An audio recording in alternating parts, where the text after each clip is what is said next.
Oh, good evening. The Who's today in Sydney were on at Hawkesbury. Um, the track was good.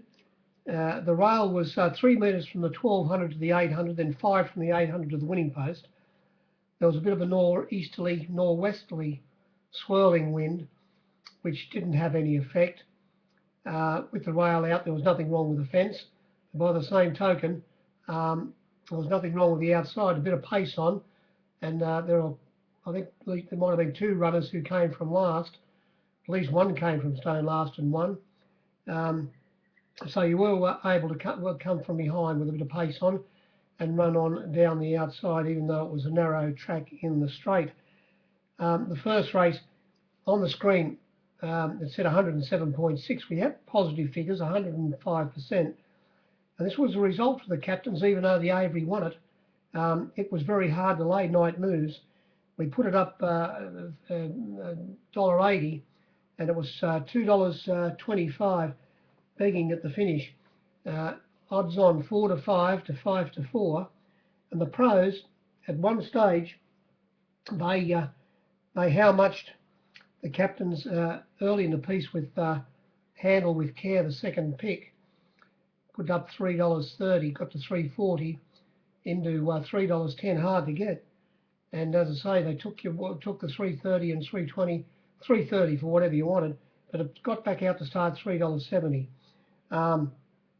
They also took $10 and $9.50 Drop of Magic, the top weight.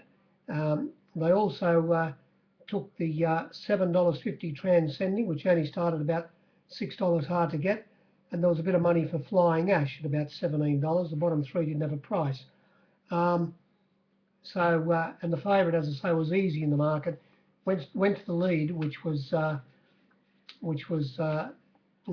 designated way that we all thought the race would be run, and it was able to lead all the way and beat Flying Ash, who had barrier 1. And after looking at the first race, I think most said, hello, this might be a dynamite leaders track.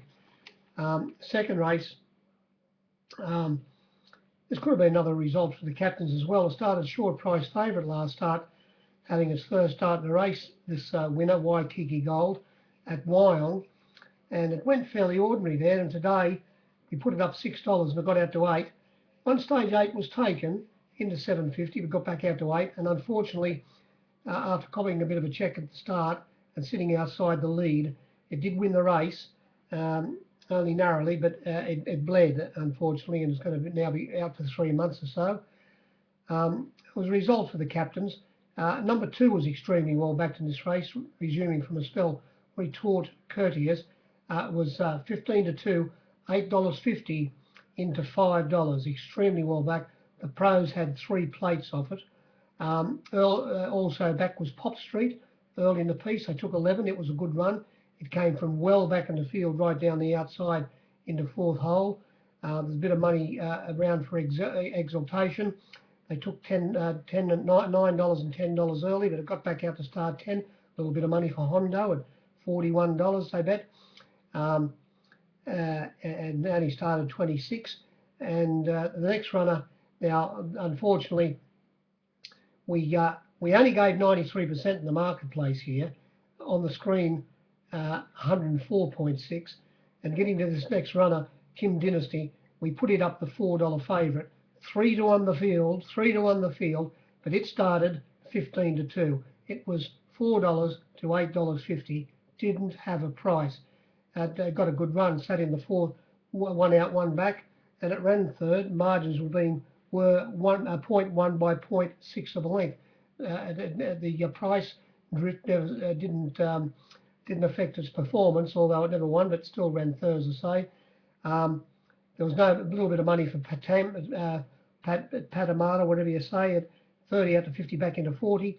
Next runner, Cherbourg, because of barrier 1, I think it was well back for $8 into about $5.50 at the death. It might have started 6.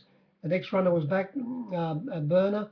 It went up $4.40, got to $6 into $5 at one stage, back to $5.50. 150 to 1 the next one, it didn't have a price, and $71 the bottom.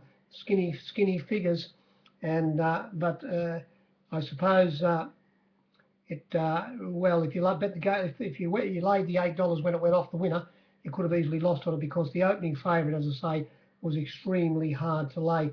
The winner sat outside the leader, who ran second, and Kim Dynasty, who, as I say, sat in the 1-1 position. It ran third, and there wasn't much between them when they hit the line. That was about all I'd say there. There was not any real hard luck stories. Race 3, here we saw one of these imports. What was his name? Wimpole Secret, trained by clever Kevin Moses. $20 was taken at one stage in the marketplace, but it was $26 when they jumped. Hadn't raced for 404 days, coming from Ireland, and where I think K. Moses is most probably ridden, and when he was a hickey hockey, of course. This 4-year-old gelding, it settled down in last position and made a run down the side, was widest on the turn and kept on coming, and it wasn't a bad win. It rounded up the favourite Manorwood, who sat in the 1 out 1 back position, and it was always firm in the market. It went up $3 it went up $2.50, got out to $3, into $2.80, into $2.60 at the death. We gave $3 about it. In the marketplace, there was only 100% given. On the screen, 104%. Hazelworth, it was a bit hard to lay. Or one stage you could have laid it at 6. It started at 6. We bet $6.50. It went from $4.40 out to $6.50 back into 6. And then what else was backed in the race? Nothing really. The next, just go down to the next runner, Amber Alert. It only went up about a $10 chance, and it was $21 when they jumped. And I don't think anybody has put its name in the book, in their ledgers. It didn't. It was friendless in the marketplace, and the winner, if you ran into the $21, I suppose it might have taken the cream off the race. Number 2, Geometry, it was well backed. I left it out. It went from $4, 3 to 1 out to $5, back into $4.20, back out to $4.60 at the death. Played up in the barrier. It sat outside the lead. I said they were going to ride it closer today, and they did, but it had every chance. Race 4, on the screen it said 103%. In the marketplace, we only got to 97, and this race was won by the Avery Hourglass, having a second run here in where it ran second at Hawkesbury last start, second start in New South Wales after a little campaign down in Melbourne, and was always firm in the betting. Went up 6 to 4, got out to $2.80, and it started around about that price. It was liable at one stage at $2.50, which unfortunately I did lay, and it was a bad result for me. Now in this race, it wasn't too hard to miss the run of the second or the third pick, as it turned out. Third pick, it opened up second pick, Strongman. It was $4 out to $5.50, back into 5, starting $5.50, and it sat 1 out, 1 back. And when they turned for home, there was a much bigger horse on its outside. I think it might have been Thorpe. And when Strongman's rider, proper Peter Roble, tried to get out of the pocket, tailing him up, by the way, was the favourite. It was able to get around Thorpe's heels, but he wasn't able to get rid of Thorpe turning for home, and he had to stay where he was until the race was over. It never took part, Strongman. And also the one below it, it was in the market, $7, Monaco doll, opened up $7, got out to $7.50. It only started $5. It's got problems, this horse. It was held up slightly, but more or less had its chance. Even if it would have been held up, it wouldn't have won. But we don't know whether Strongman, if it would have got out, whether it would have won or not. Maybe it would have. The race wasn't much good, and the Avery won the race. Race 5, there was only 101.3 on the screen, and we only got to 95 in the marketplace, with the opening favourite here quizzed and really not having a price. It went up we'll have 1.5. We'll have you 1.5, or 6-4. We'll give it 6-4 the field, but it was 11-4 the field when they jumped, and it had every chance. It missed the kick slightly, but it was very safely held. It ran third, beaten 3 lengths. Now in this race, the top weight will then another import. It was 30-1, didn't have a price. The next runner was very well backed. Second favourite, Lee Nizam, went up 9-4, got out to 11-4, back into 5-2. Extremely well backed. Laid some good bets against it. Safe World, they took $12, started 11. Nini, at one stage you could lay whatever you wanted at $6.50, started $6. As I say, this is no good, this race, only gave 95 without the opening favourite and starting second favourite not having a name quizzed. The winner, Rapidus, it races if it has legs tied together last start at Canterbury, couldn't get out, it couldn't get into a gate. But today it got into the 1 out position. As soon as we put up the $8, they said, oh yes, $8, oh, we'll take that. Didn't you see us run at Canterbury? It was $8 into $5, whatever you wanted early in betting. Got back out like a fool. I got back out to, I laid at $8, and then after number 2 was backed and a couple of others, I got it back out to the $6.50, and the pros had another plate of it. It only started $5.50, and Hickory, well, it was labelled, you had to get to $26. I think it might have laid 5,200, but it started $21. It was no good. We only bet 95%, and the winner was $8 into $5.50 starting price, a strip out. Race 6, here we saw the short-priced Avery win here, Academus, resuming from a spell for Peter Snowden, Christian Reith aboard. It went up, we put it up $1.28 and 13-4 on, and that's what price it started. But not before you could have laid 5-2 on a couple of boards on the fence, $1.40. It was quickly snapped up for whatever you wanted.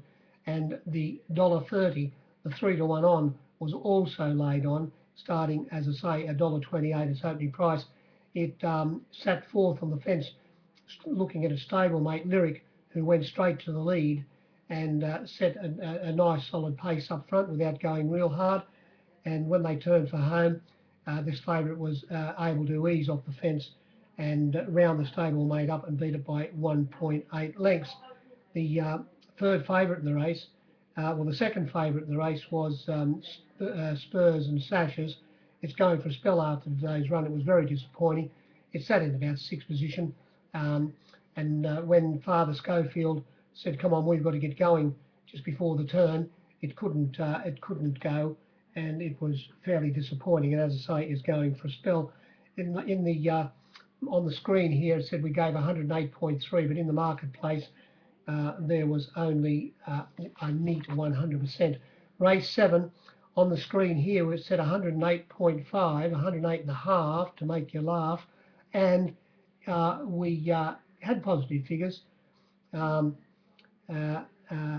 6% here, but yeah, well, there were a lot of runners not backed, I suppose, including the winner. Chopin, this race was won by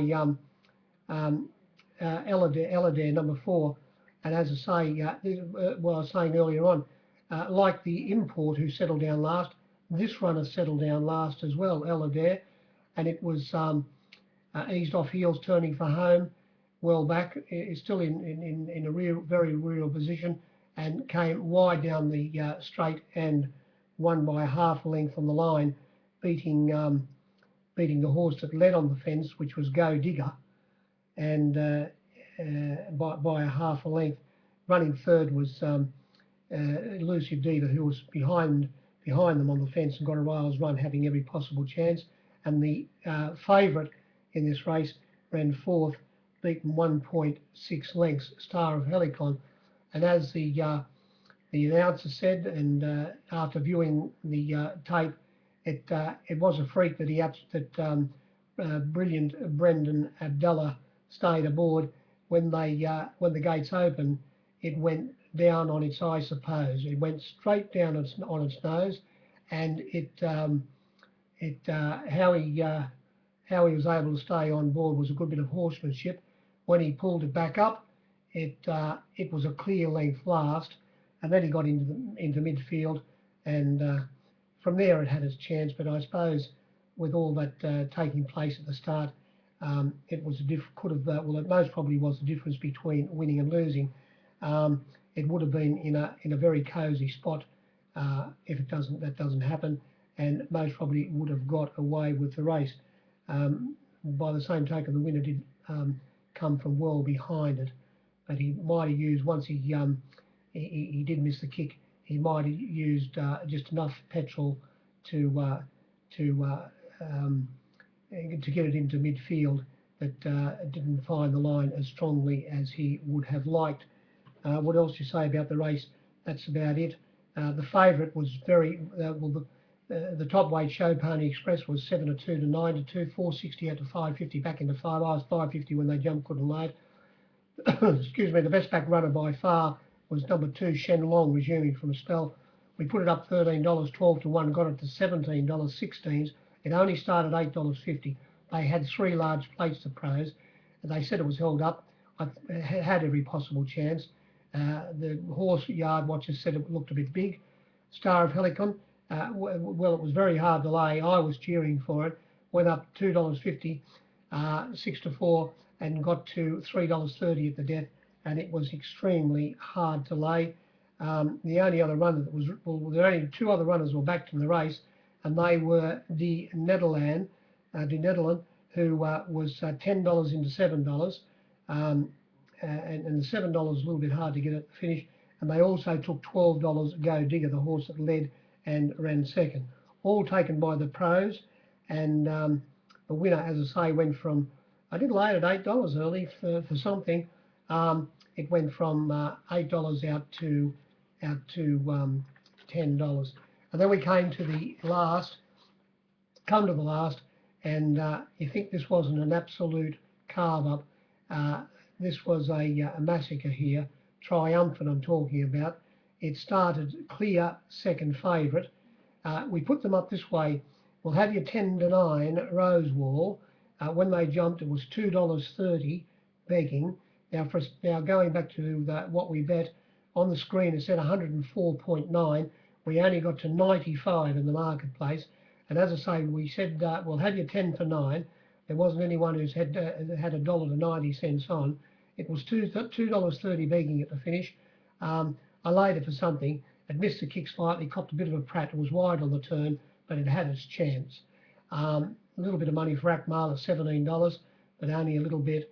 The next runner, Cathay Lady, $6, put it up $5, got out to 6, into 550, but it got back out to 650 towards the finish.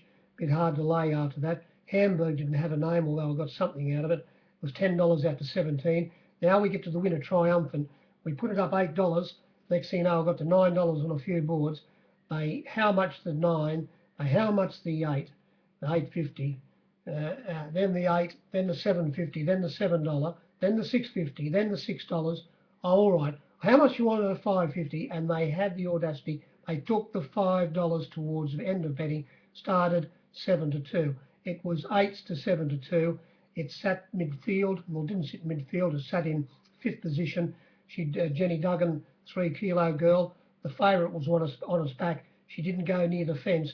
It seems to be a big runner, fairly big horse, and she didn't go near the fence. She got on the back of Cathay Lady, and when they turned for home, she just eased out a bit wide. Let the big striding the horse it is, whose runs have been spaced, balance up, and you could see it was all over when they turned for home. And the pros, well, they won't want to have din-dins tonight. They had a large plate here very late in the afternoon. Not a large plate. They had 3 large plates, and it was an absolute strip out. The one below Triumphant, sent over, it was 40s out to 50s back to 40s. The next run had 25, taken into 20, Ultimate Gaze. Delta Hawk, I laid something against it at $101, started 81. scratched the next. Number 13, they took you $15, but started 14. And Carry On Singing was 151. And the bottom one, Tango Valentino, was 151. I bet started that price, might have laid 4,500 to 30 about it. But as I say, it was hard to escape the winner, and especially when the favourite was extremely hard to lay. Not extremely hard to lay, very hard to lay, and the winner was extremely well backed. As I say, not a good day for the captains to finish on. It was a tough little school, the usual suspects, and we will see how we go on Saturday. Good evening.